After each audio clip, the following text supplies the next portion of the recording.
برادران ملت اسلامی، السلام علیکم ورحمۃ اللہ وبرکاتہ۔ الحمدللہ وکفى وسلام علی حبیبہ المصطفى، اما بعد فاعوذ باللہ من الشیطان الرجیم، بسم اللہ الرحمن الرحیم۔ والذین اذا فعلوا فاحشة او ظلموا انفسهم ذکروا اللہ فاستغفروا لذنوبہم ومن يغفر الذنوب الا اللہ ولم يصروا على ما فعلوا وهم صدق اللہ مولانا العظیم۔ بارگاہ رسالت معاب صلی اللہ تعالی علیہ وسلم میں درود پاک کا ہدیہ پیش کریں۔ اللہم صلی علی سیدنا محمد معدن الجود والکرم وآلہ واصحابہ الکرام وابنہ الکریم وبارک وسلم صلاة دائمة سرمدا ابدا۔ اللہ عز و جل قرآن پاک میں فرماتا ہے، اور وہ جنہوں نے بے حیائی کا کوئی کام کر دیا، برائی کر دی، گناہ کیا یا اپنی جانوں پر ظلم کیا، والذین اذا فعلوا فاحشة او ظلموا انفسهم، پھر اس کے بعد اس سے توبہ کرنا چاہا، اس سے باز آنا چاہا، تو اس کی دو چیزیں اللہ تعالیٰ بیان فرماتا ہے۔ پہلی چیز یہ ہے کہ جس چیز کو چھوڑا ہے اس پر دوبارہ نہ جائے۔ دوسری چیز یہ ہے کہ اللہ کا ذکر کر کے اس سے توبہ اور استغفار کی جائے۔ تو اللہ تعالیٰ فرماتا ہے، پھر کون ہے جو بڑے گناہوں کو بخشتا ہے سوائے اللہ کے؟ اللہ معاف کرنے والا ہے، اللہ رحم کرنے والا ہے۔ انسان سے بے حیائیاں اور فواحشات ہو جاتی ہیں، خطاؤں کا مرکب ہے، لیکن بسا اوقات ایسا ہوتا ہے کہ یہ برائیاں اتنی بڑھ جاتی ہیں کہ انسان پھر انسان نہیں رہ جاتا، یہ جانوروں سے زیادہ ذلیل ہو جاتا ہے۔ اس کے اندر ایسی گھناؤنی حرکتیں آنے لگ جاتی ہیں کہ اس کو انسانیت کی تمیز بھی باقی نہیں رہ جاتی۔ وہ وقت آنے سے پہلے اپنے آپ کو، اپنے گھروں کو ہمیشہ سنبھال رکھو۔ انسان حیوان کا حصہ ہے، لیکن کبھی اس کے اوپر حیوانیت ایسی غالب آ جاتی ہے کہ اللہ کی پناہ، وہ جانوروں میں بھی وہ کام نہیں ہوتے جو انسان کر جاتا ہے۔ اور وہ کب ہوتا ہے؟ انسان اس مقام پر پہنچتا ہے جب وہ ایسی حرکتیں کر جاتا ہے جس سے جانور بھی شرمانے لگ جائیں۔ کون سی ایسی چیزیں جو انسان کو ایسا شیطان بناتی ہیں؟ میں چند تمہیدی کلمات آپ کے سامنے پہلے رکھتا ہوں۔ انسان کو اللہ تبارک و تعالیٰ نے عقل بھی دیا ہے اور شہوت بھی دیا ہے۔ عقل یہ صرف انسان کے پاس اتنی بڑی دولت ہے کہ دوسرے تمام حیوانات میں یہ چیز نہیں ہے۔ عقل کا مطلب صرف دماغ ہی نہیں ہوتا، عقل کا مطلب صحیح اور غلط کو پہچاننے کی تمیز، اور شہوت جس سے انسان کو برائیوں کی خواہشات ہوتی ہیں۔ جانوروں میں شہوت رکھی گئی ہے، عقل نہیں، اور فرشتوں میں عقل ہے، شہوت نہیں، اور انسان میں دونوں چیزیں ہیں، عقل بھی ہے، شہوت بھی ہے۔ اسی لیے فرمایا گیا کہ کوئی انسان اپنی شہوت ہوتے ہوئے بھی، شہوت اس کے پاس ہے پھر بھی بچ رہا ہے، تو وہ فرشتوں سے افضل انسان ہے۔ اس لیے کہ فرشتے گناہوں سے اس لیے بچے ہیں کہ ان کو شہوت ہی نہیں، گناہ کرنے کی سوچ ہی ان کے پاس نہیں۔ اور انسان اگر اپنے آپ کو بچاتا ہے تو فرشتوں سے افضل ہے۔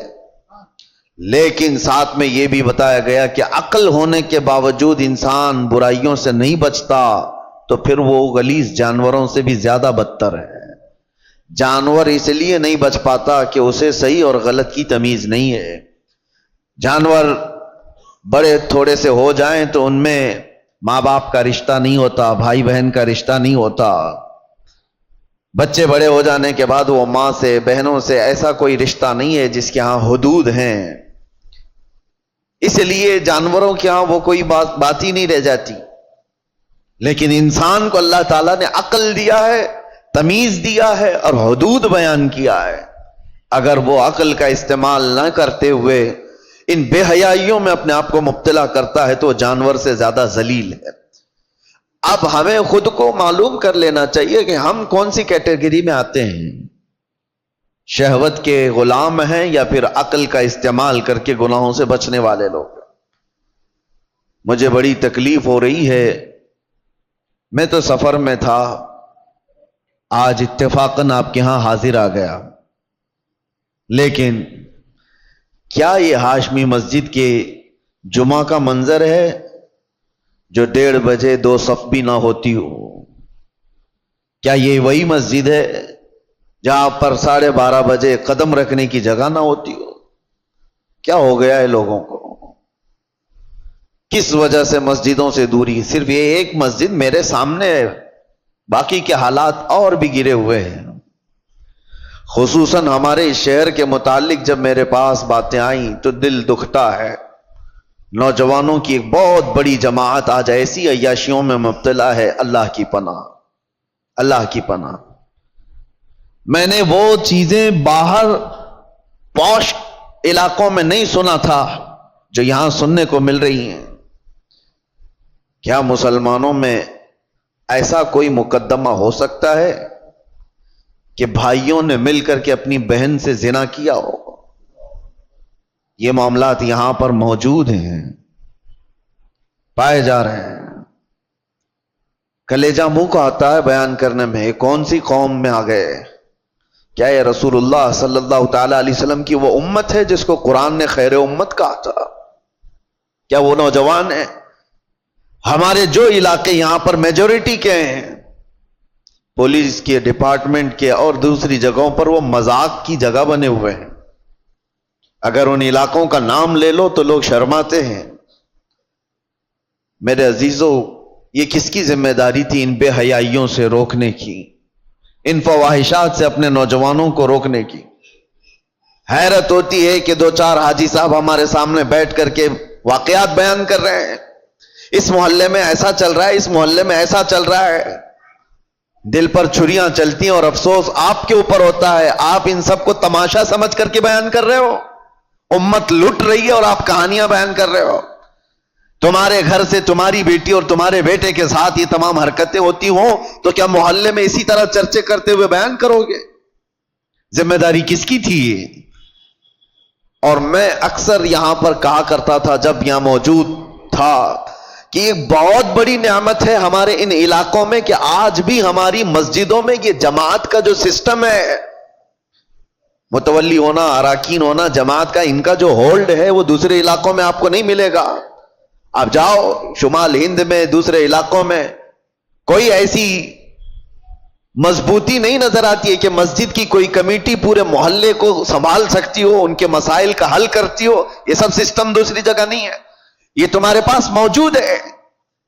لیکن یہ جماعتوں کے اراکین جو بھی مسجدوں کے بن گئے، انہوں نے اپنی ذمہ داریاں فراموش کر دی۔ اب ان کو لگتا ہے کہ صرف اور صرف کمیٹی بنانا ہے، مسجد دیکھنا ہے، محلے سے ان کی بھی نظریں ختم ہو گئی۔ ہم دیکھ رہے ہیں کئی محلے ایسے ہیں جن میں نوجوان، پہلے کیا کسی کی ہمت ہوتی تھی کہ جماعت والوں کے سامنے کوئی بچے آ کر کے ایسی حرکتیں کریں یا ان کے سامنے بے حیائی کریں؟ ہوتا یہ تھا، ڈر تھا محلے والوں کو کہ ہمارے نکاح منگنی ولیمے بھی ہونے ہیں، کبھی جماعت سے بائیکاٹ نہ ہو جائے۔ ڈر لگتا تھا لوگوں کو محلوں میں کہ کسی کے گھر پر نظر نہ ڈالی جائے ورنہ جماعت میں فیصلہ چلا جائے گا تو بے عزتی ہو جائے گی۔ اور آج یہ پوزیشن آ گئی کہ جماعت کو کوئی گنتا نہیں۔ تم اگر اپنا وقار کھوتے چلے جاؤ گے تو میرے عزیزو، آنے والی نسلوں کے لیے بہت بڑا خطرہ ہے، بہت بڑا چیلنج ہے۔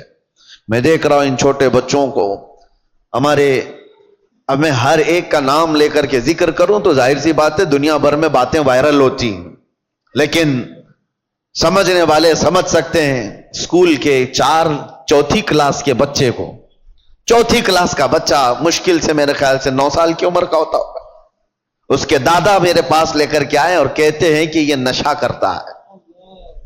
میں کہا کون سا نشہ کرتا ہے؟ یہ کون سا نشہ؟ نشہ تو لوگ بیڑی، سگریٹ، گٹکا کو بھی سمجھ جاتے ہیں، بولتے ہیں، بہت سارے لوگوں کو ایسا لگتا ہے۔ اس کو بھی نشہ سمجھتے اور بڑے جو پرانے ہوتے تھے اس سے بھی بچتے تھے. تو ان کے دادا نے بچے کا جو دادا ہے پوتے کو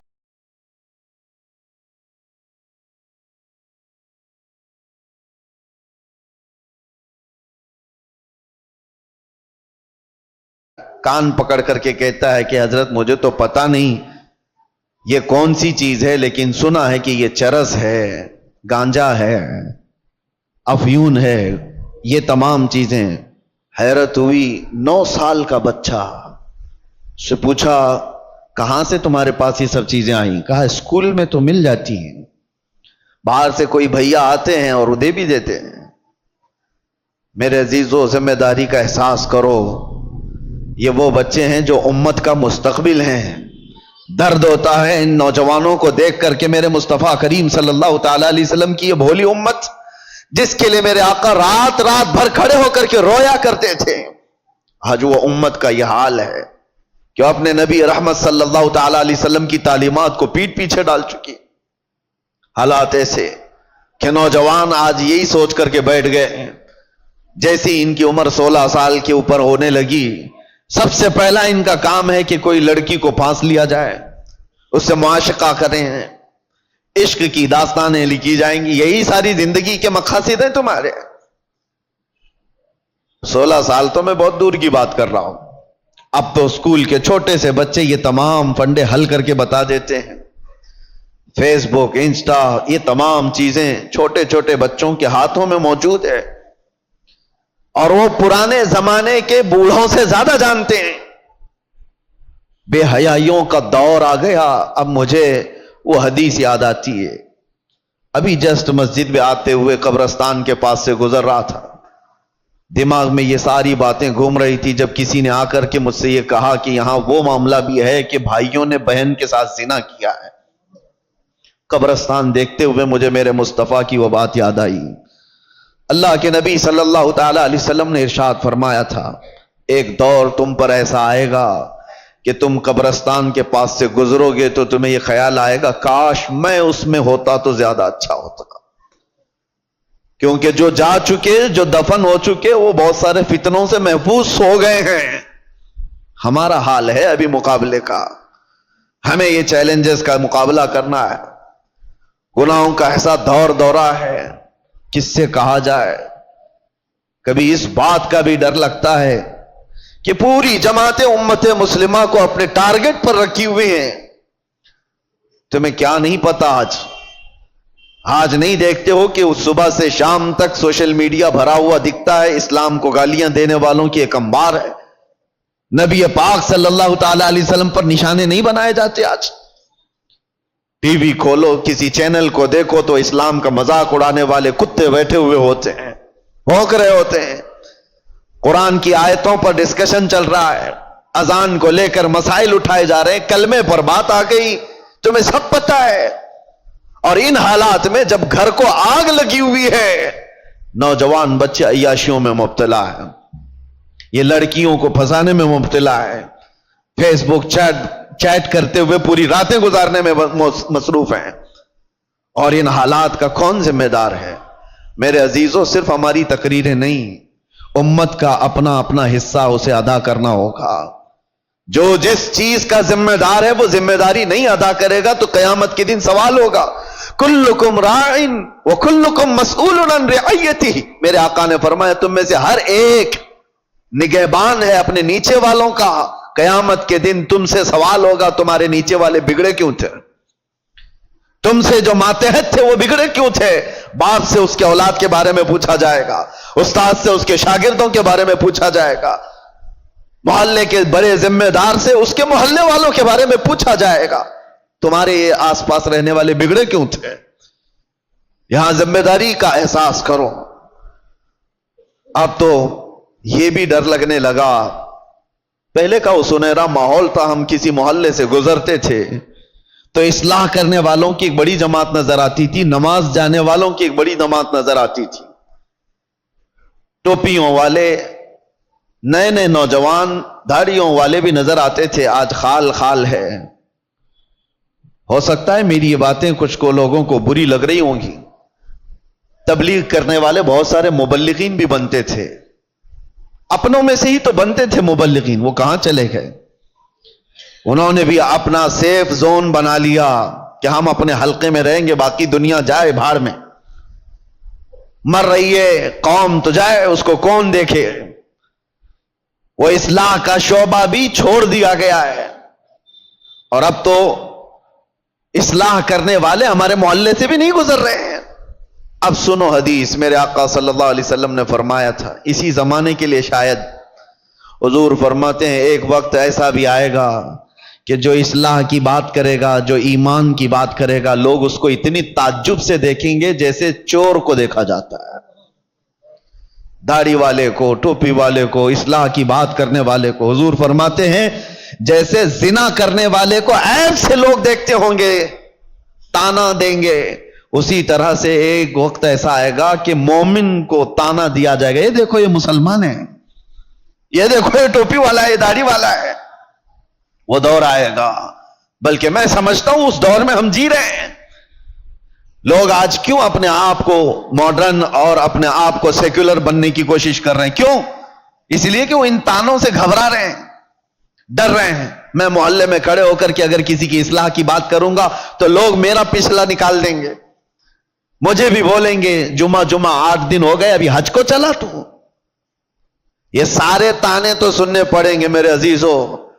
کیا وہ صحابہ اکرام رضوان اللہ تعالی علیہ مجمعین نے اتنے بڑے مشن کو نہیں اٹھایا تھا جن کے پرانے حالات یہ تھے؟ حضرت انس رضی اللہ تعالیٰ عنہ فرماتے ہیں مجھے جب یہ حدیث پڑھتا ہوں تو رونگٹے کھڑے ہو جاتے ہیں۔ عشق اور محبت کہتے کسے ہیں؟ حضرت انس کہتے ہیں شراب ابھی حرام نہیں ہوئی تھی، مدینے میں لوگ شراب پیتے تھے، سب دھیرے دھیرے شراب حرام کی گئی ہے۔ ایک وقت ایسا آیا تھا کہ شام کا وقت تھا، قہبہ خانے جہاں پر شراب بکتی تھی لوگ آ کر کے بیٹھ کر کے پیتے تھے جیسے ہوٹل ہوتے ہیں۔ حضرت انس کہتے میں شراب لوگوں کو پیالوں میں بھر کر دیا کرتا تھا۔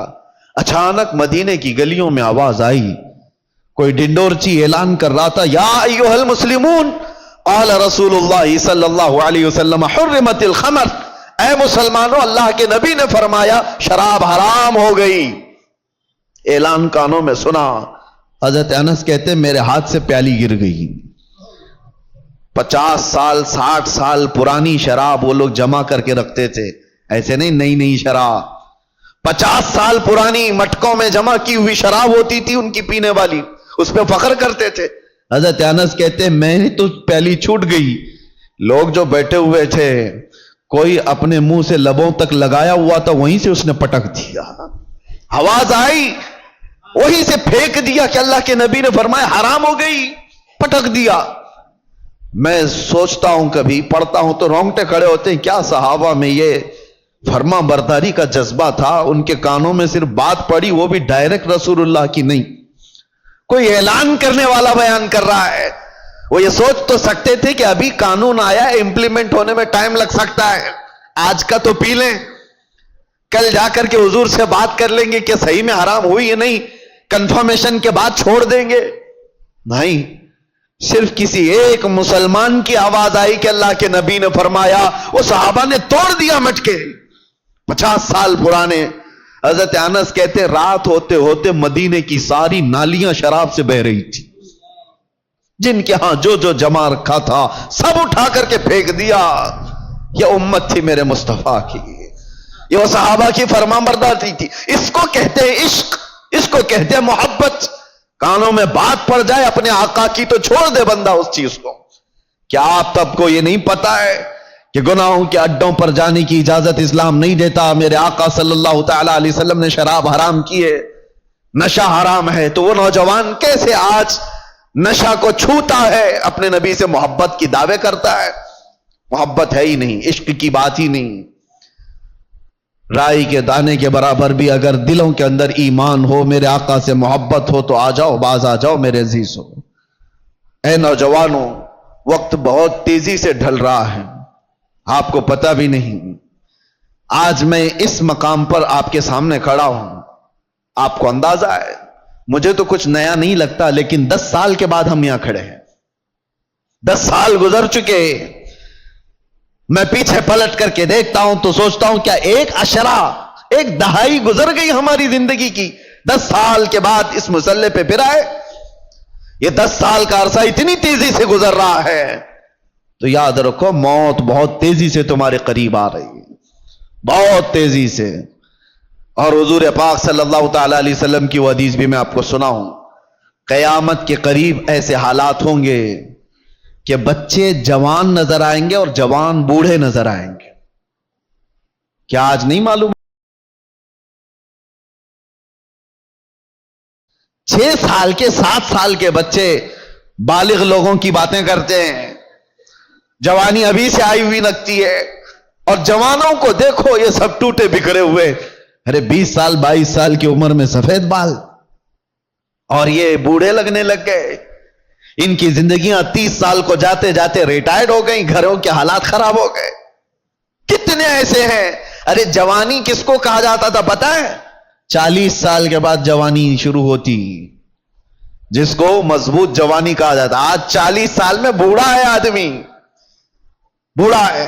قیامت کے اتنے قریب ہم آ چکے. میرے آقا نے فرمایا تھا ایک دور آئے گا کہ جب بچے جوان نظر آئیں گے اور جوان بوڑھے لگنے لگیں گے. ان حالات کا باریکی سے آپ مطالعہ کرو میرے عزیزو. اب ہمیں تقریروں کے اعتبار سے کوئی ایک مقرر، ایک خطیب سمجھ کر کے ایک ٹرینڈ کے حساب سے مت لو. میرے پاس اب وہ فن بھی نہیں ہے، نہ میں اپنے الفاظ سے چمکا کر کے کسی کے اوپر دباؤ ڈالنے کے لیے تقریریں کرتا ہوں. نہیں، ایک درد نکلتا ہے آج امت کے لیے خاص طور پر. بہت جلدی وہ دن بھی آ جائے گا، شاید اعلان ہو جائے کہ ہم بھی مر گئے، دنیا سے نکل گئے. جتنے دن ہمارے باقی رہ گئے کبھی یہ خیال آتا ہے کہ بارگاہ مصطفیٰ صلی اللہ علیہ وسلم میں جانا تو طے ہے، مرنے کے بعد قبر میں منہ دکھانا تو طے ہے. اگر وہ نبی پاک صلی اللہ تعالی علیہ وسلم ہم سے پوچھیں کیا تو اس جگہ سے آ رہا ہے جہاں سے صبح سے شام تک مجھ کو گالیاں دی جاتی تھی؟ کیا تو اسی محلے سے آ رہا ہے جہاں لوگ ماں اور بیٹیوں کی عزت بھول چکے تھے؟ زنا اتنا عام ہو چکا تھا کہ جانور بھی اس طرح کا جوڑا نہیں کھاتے. گھر گھر آج محفوظ نہیں ہے. لوگ بیٹھ رہے ہیں آج ہمارے پاس آ کر کے حیرت ہوتی ہے کہ زنا کے معاملات کو حل کرنے کے لیے بیٹھتے ہیں تو رونگٹے کھڑے ہوتے ہیں، کلیجہ منہ کو آتا ہے. باپ بیٹی کو لے کر بیٹھا ہے، دوسرا باپ بیٹے کو لے کر کے بیٹھا ہے. کن معاملات پر آپ بات کر رہے ہو؟ ایک بار میرے آقا صلی اللہ علیہ وسلم کے پاس ایک صحابی آئے تھے، ماعز اسلمی، کہا آقا مجھ سے خطا ہو گئی ہے، مجھ سے غلطی ہو گئی ہے. حضور نے پوچھا ہوا کیا ہے؟ کہا بتا نہیں سکتا، بہت تکلیف کی بات ہے. حضور نے فرمایا بتاؤ تو تمہارا علاج کیا جا سکے. انہوں نے کہا زنا ہو گیا ہے، مجھ سے زنا ہوا. حضور نے اپنا چہرہ پھیر لیا، چہرہ سرخ تھا میرے آقا کا، لال ہو گیا. کہا جاؤ تم. وہ صحابی دھاڑے مار کر کے رونے لگ گئے. تجھ سے جو منہ چھپاؤں تو کروں کس کے سامنے؟ میں جاؤں تو پھر کہاں جاؤں؟ نبی پاک صلی اللہ تعالی علیہ وسلم نے ان کو کھڑا کر کے پوچھا ہوش میں کہہ رہے ہو؟ انہوں نے کہا ہاں میں ہوش میں کہہ رہا ہوں، ہو گئی مجھ سے خطا. حضور نے فرمایا کیا تجھے پتا ہے اسلام میں سزا کیا ہے اس کی؟ پتھروں سے مار کر ہلاک کر دیا جائے گا. انہوں نے کہا ہاں یا رسول اللہ پتا ہے مجھے. پھر بھی کہہ رہے ہو؟ کہا ہاں، اس آخرت کی سزا سے تو بہتر ہے کہ آپ مجھے دنیا میں پاک کریں. 3 مرتبہ پوچھنے کے بعد بھی جب انہوں نے کہا کہ ہاں مجھ سے خطا ہو گئی تو حضور نے صحابہ سے کہا جاؤ یہ اقبالی مجرم انہیں لے جاؤ جبل انم، ایک پہاڑی مدینے میں، وہاں پر صحابہ لے کر کے گئے. اوپر سے ان کو پتھروں کی بارش کی گئی، وہ قتل ہو گئے، ان کا انتقال ہو گیا. یہ اسلام میں زنا پر سب سے بڑی سزا دی گئی. وہ صحابی تھے، خطا ہوئی تو نبی پاک صلی اللہ تعالی علیہ وسلم نے دنیا میں پاک کرنے کا طریقہ یہ بتایا. اور یہاں پر حالات ایسے آ گئے کہ لوگ اس کو اتنے ہلکے میں لے لیے. پھر مجھے وہ حدیث یاد آتی ہے، حضور نے فرمایا تھا قیامت کے قریب زنا اتنا عام ہو جائے گا کہ انسان ایسے جوڑا کھائیں گے جیسے گدھے اور کتے راستوں پر جوڑا کھاتے ہیں. ان کے درمیان یہ سب کامن سی چیز ہو گئی, نارمل بن گیا ہے. لوگ بیٹھ کر کے حل کر رہے ہیں, ہمیں تو رونگٹے کھڑے ہوتے ہیں. کن چیزوں کی یہ باتیں لے کر بیٹھے ہیں بیٹے اور بیٹیوں کی کہ یہ اس طرح کی حرکتیں کرتے تھے. معاذ اللہ رب العالمین. ایک بات یاد رکھو, پورے معاشرے میں محلے میں ایک جگہ کوئی زنا کرتا ہے تو پورے محلے کی برکت ختم کر دی جاتی ہے. ناسور ہے وہ کینسر کی طرح.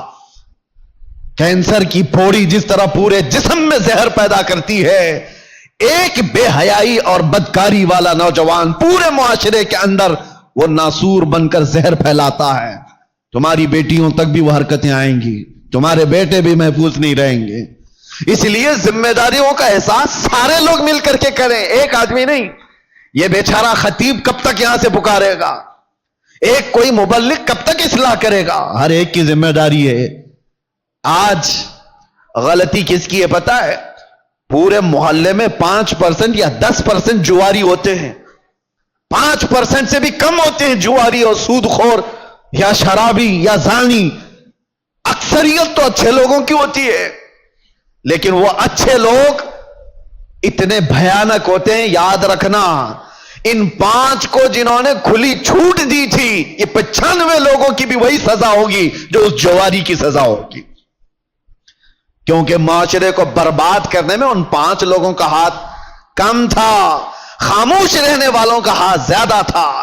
یہ سپورٹر تھے, گناہ دیکھ کر کے ہنستے ہوئے چلے جاتے تھے, میرے گھر میں تھوڑی نہ ہو رہا ہے, فلاں کا بچہ بگڑا ہوا ہے, میں تو سنبھال لوں گا اپنا گھر.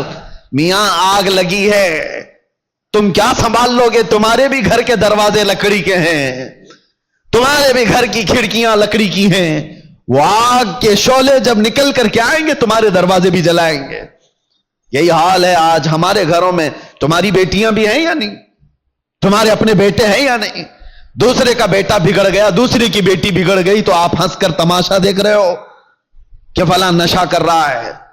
پہلے حال یہ تھے کہ ہماری جماعت کے لوگ کہیں بیٹھے ہوتے تھے تو آوارہ لوگ ان کے سامنے سے گزرنے میں بھی ڈرتے تھے.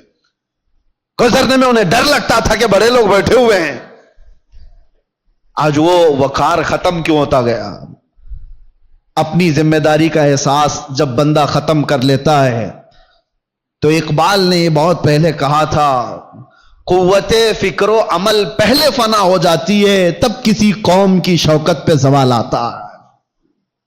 سوچنے سمجھنے کی صلاحیت پہلے یہ ختم ہو جاتی ہے تب جا کر کے قوم کے اندر بدکاریاں پھیل جاتی ہیں, یہ زبوں حالی کا شکار ہوتی ہے.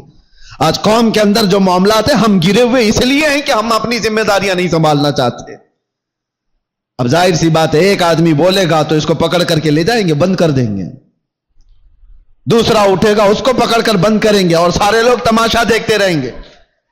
یہ سوچیں گے نہیں یہ نہیں کرنا ہے, بولنا نہیں ہے. میں سمجھتا ہوں اس طرح کی بزدلی سے تم کتنے سال جی سکتے ہو, چپ چپ رہ کر کے.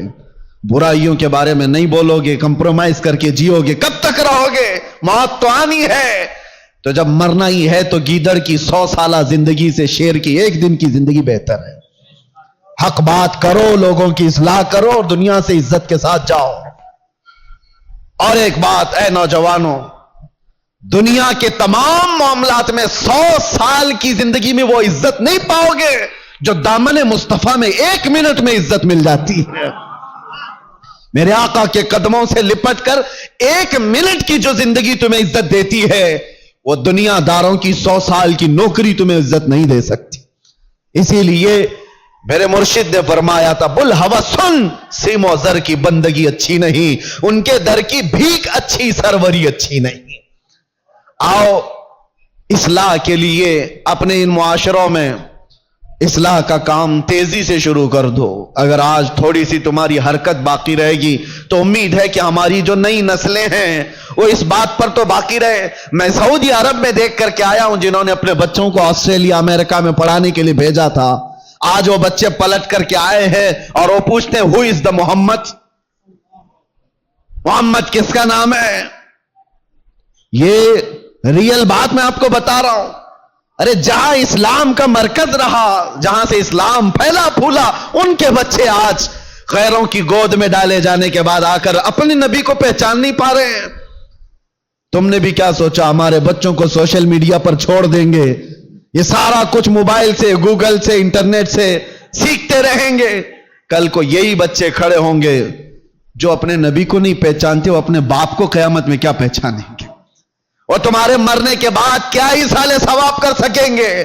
ادھر تمہارا جنازہ لا کر کے رکھا گیا ہوگا، تمہارا بیٹا باہر کھڑے ہو کر کے انتظار کر رہا ہوگا، نماز ہو جائے گی تو اٹھاؤں اور ڈا کر کے دفن کر کے آؤں، اسے توفیق بھی نہیں ہوگی کہ وہ تمہارے لیے جنازے کی نماز پڑھ سکے۔ کیوں ایسے معاشرے میں جینے کی ضرورت ہے؟